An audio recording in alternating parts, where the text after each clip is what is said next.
Hi everyone, my name is Megan Stackhouse and I'm a meteorologist with the National Weather Service office here in Grand Junction, Colorado. And today we're going to be talking about the Meteorological Summer climate summary for eastern Utah and western Colorado. Now, Meteorological Summer includes the months of June, July, and August. So taking a look at each month individually, our top weather story of the month for June were the June 26th through 27th debris flows. We had abundant monsoon moisture move into the region, and as a result we had showers and thunderstorms that led to some pretty heavy rainfall, most notably over the Grizzly Creek burn scar during this time period. We ended up seeing, here just some pictures from it. We had some pretty big flows that occurred. We had one on the 26th that was 60 to 70 feet wide, and then one on the 27th, or several on the 27th, that were more than double that size. So we ended up having estimates of 0.3 to 0.6 inches that fell within 30 minutes. Our July weather story of the month were the July 31st debris flows, again unfortunately over the Grizzly Creek burn scar. We ended up seeing heavy rain, we had numerous thunderstorms move over the area, and as a result we had some pretty catastrophic, devastating damage to the interstate. We ended up seeing debris piles that were around 17 feet tall, and we had house-sized boulders that fell as well. And we ended up having some significant damage to the Hanging Lake Trail, which is expected to be closed until at least the summer of next year. Then finally, our August 2021 weather story. This was the 19th through 20th August first snowfall event. We ended up seeing our first snowfall of the season for some of the higher elevations in our area.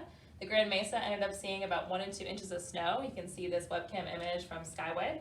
And then we had our satellite image that we took the next day, so anything that's green is snow.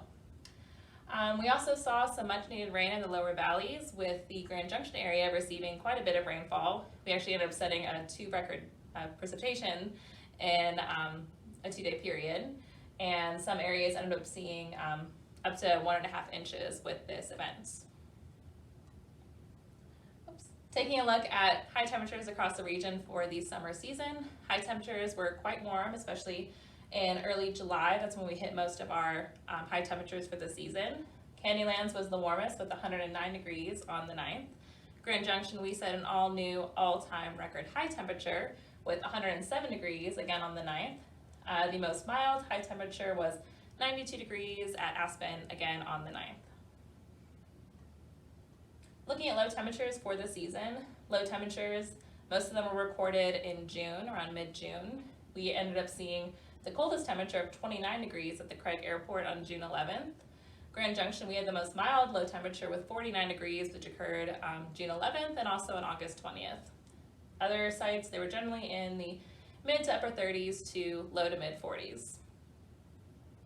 And looking at precipitation across the region for the summer season, luckily we had a lot of monsoon moisture, which led to some pretty good rainfall totals across the region. The least amount of precipitation was at the Craig Airport, which was 1.26 inches, which was still just over 1.5 inches below normal for this season. The most amount of precipitation fell at the Aspen Airport, with 4 inches on the nose, which was actually normal for them for the summer season. We had other impressive rainfall totals that were anywhere from just over under 3 inches, 3 to 3.5 inches. So it was some pretty impressive rainfall totals that we definitely needed. Looking at the drought outlook for the fall season, so this includes the months of September, October, and November. Right now, the drought is expected to persist across our forecast area, but we have seen that significant improvement in the drought in the San Juan Mountains, so not looking to get any worse, hopefully. So let's hope that continues. And then finally, looking at the meteorological fall outlook, so again for those 3 months. Right now, odds are favoring above normal temperatures for eastern Utah and western Colorado, and unfortunately below normal precipitation is favored for those areas as well at this time. And that wraps up our Meteorological Summer Climate Summary for eastern Utah and western Colorado. As always, thanks for tuning in, and we'll see you all next month. Bye guys.